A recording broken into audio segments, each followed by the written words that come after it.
to go do something with some friends right now. So I just wanted to talk to you about Brave New World, which I think it was at one point it was been called New World Order, which just would have been much better. The title would have been better. So I've listened to a lot of the reviews. I think they got it all wrong. I think there's only one guy, I think he's called That Black Nerd. I think he's the only one who got the review correct. This is not a bad movie. Everyone saying this is a bad movie is just 100% wrong. This is so far from bad. It's not even the worst. It's not even middle. It's not in the top 5 or 6 Marvel movies. That's true. But it's far from the worst. It's better than the Marvels.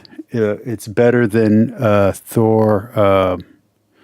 Which one was the really, really terrible one? The second one. The second Thor movie. It's better than that one. It's even tighter than the first Thor movie, which is one of my favorite Marvel movies. Not as interesting, but the script is tighter. What's everybody complaining about? That the green screen doesn't look good. It's true, it doesn't. But there's only like 3 or 4 shots that layering is there. Other people are complaining that the Hulk isn't in this movie. That is a huge problem. One of the biggest problems with this movie is that they have a second Falcon that's not necessary, and they don't have the Hulk. Another problem is that Winter Soldier is not in this movie. He makes an appearance. Yes, spoilers, but you already know because no one's watching this film. No one wants to see this film. Don't listen to these people who hate it. It's a good film. It's better than 80% of the movies that are out there right now. Okay. So it's better than the other movies that you have options to watch this weekend. Anthony Mackie is great. Look, I love the previous Thunderbolt Ross. He died, unfortunately. Han Solo is amazing. I'm just going to be blunt. Air Force One is amazing. Indiana Jones is amazing. Like, whatever you want to say about Harrison Ford, he does great. He's too old for this part, but that fits into the themes that they're tying into. And yes, it does have a Trumpian style with a redemption kind of thing going on. I think they should have hit more on Bush and used that as an analog for the Trump stuff. They didn't, and it doesn't matter. I think Thunderbolt Ross, when he became Red Hawk in the comics, was around either the Bush era or was around the first Trump era. So either way, it worked really, really well. The biggest flaw in this movie is that a Hulk is not in this movie. They could have had She-Hulk. They could have had Banner Hulk. They could have had Ed Norton Hulk. They could have done it because there's a cameo in here that I'm not going to spoil, although I think everyone already knows about it as well. That's really good. There's a really good cameo. Like I said, Anthony Mackie does great. The guy playing Isaiah is amazing, although he is the most tonally inconsistent in the movie. And there's one scene at the very end where Captain America, where the tone is just wrong. So there is 2 movies here, and they're 2 movies spliced together. You don't see it in the narrative. The narrative's fine. People who are arguing about the narrative or the plot, you don't see it. What you see it in is the shots. The one shot has one tone, like color, like how you're looking at me right now, and another shot has a different tone, and they'll be in the same scene. That's where it's a problem. So you got green screen problems, and you have color tone problems with the lighting. You don't have acting problems. You don't have storytelling problems. So those people who are saying those things are completely wrong. It's well worth watching. It fits within the narrative. If you liked, what was it? What's it called? Winter Soldier and Falcon, or Bucky and Sam, whatever that TV show was on Disney Plus. I liked that one. I actually enjoyed it. I didn't like the villain, and I didn't like the woke speechifying that they were having Sam do. It doesn't make sense for his character. He's a military man. Those speeches would have been great if they had Bucky saying them.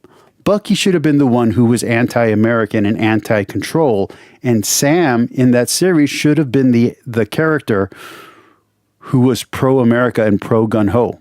Like that, the characters were wrong. Like, but the story in the show worked fine, and the bad guy didn't work because it was too sympathetic. The bad guy was a bad guy in that show.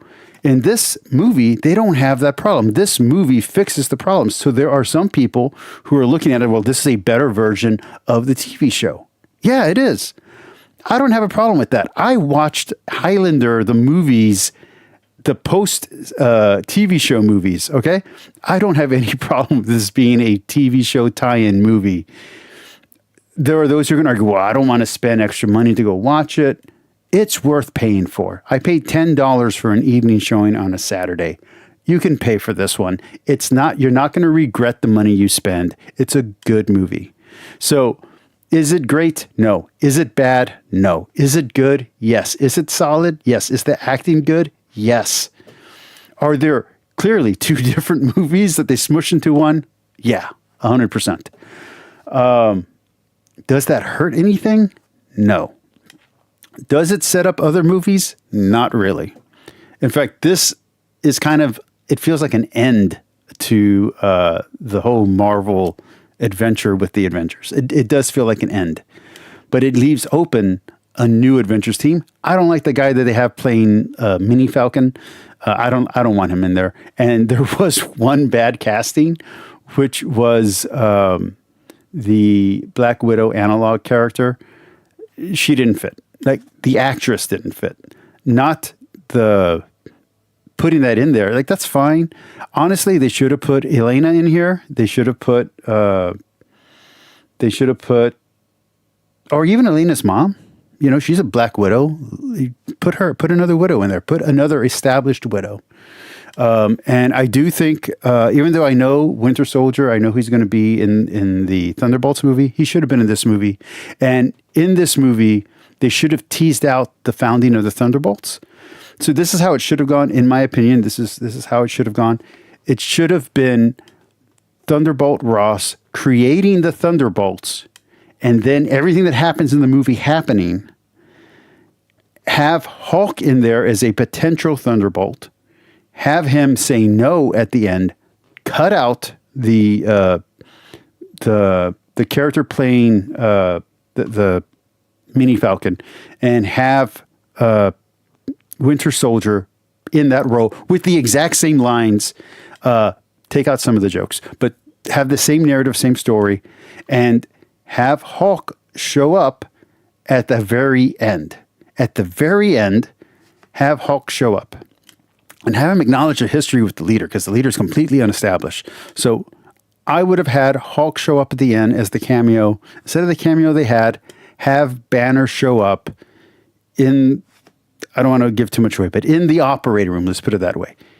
Have Banner show up. That should have been Banner's cameo. That should have been, what's his name? Rufio cameoing. But the character of Mini Falcon should have been Winter Soldier, and it should have been, the whole story should have been them being invited to the White House to start the Thunderbolts, not the New Avengers, which I guess is what the Thunderbolts movie is going to be, is the New Avengers. But I would have had it be the Thunderbolts being founded, have one of them, have it be Isaiah, be the guy who's going to do, like everything that happens, same. Just have it be them, the beginning of the Thunderbolts, and have it be Winter Soldier instead of the New Falcon, and have it be Banner doing the cameo that Winter Soldier does. That's all that I would change. I wouldn't change the lines. I wouldn't change the storyline. I wouldn't stay the plot. It was good.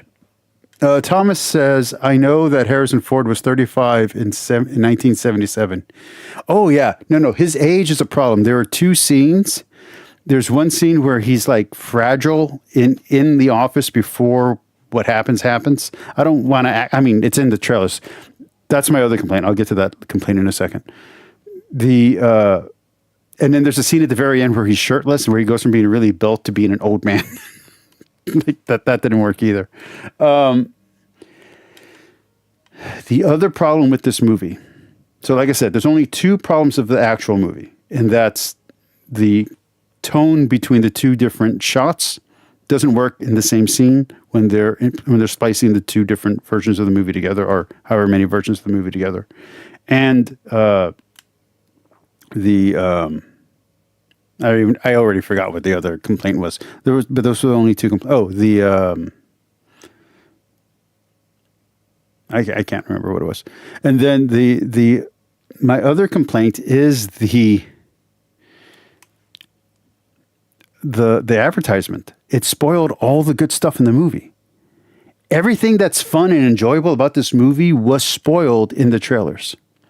So get rid of the trailers. Whoever did the trailers, fire them. Don't put them on a different movie. Fire them. They gave too much away. And go back and fix the color coding. Oh, and the green screen. And go back and fix the green screen. And you can do, for the internet release or for the streaming release or for the movie release, whatever you're going to do in a few months, Marvel, Disney, fix those things. They're super easy to fix. Color correct the tone between the two shots, especially when they're in the same scene. And maybe do some ADR so that way when the character's in the middle of talking and suddenly the way they're speaking changes, fix that. And fix the green screen. That's it. Do that for the streaming release. This is a perfectly serviceable movie. This is a good movie, well written, well acted. Not well directed. Or whatever the cinematography, not well whoever does the color correction, whoever did that is not good at their job. Everything else was great. So go see this movie. Don't listen to the haters.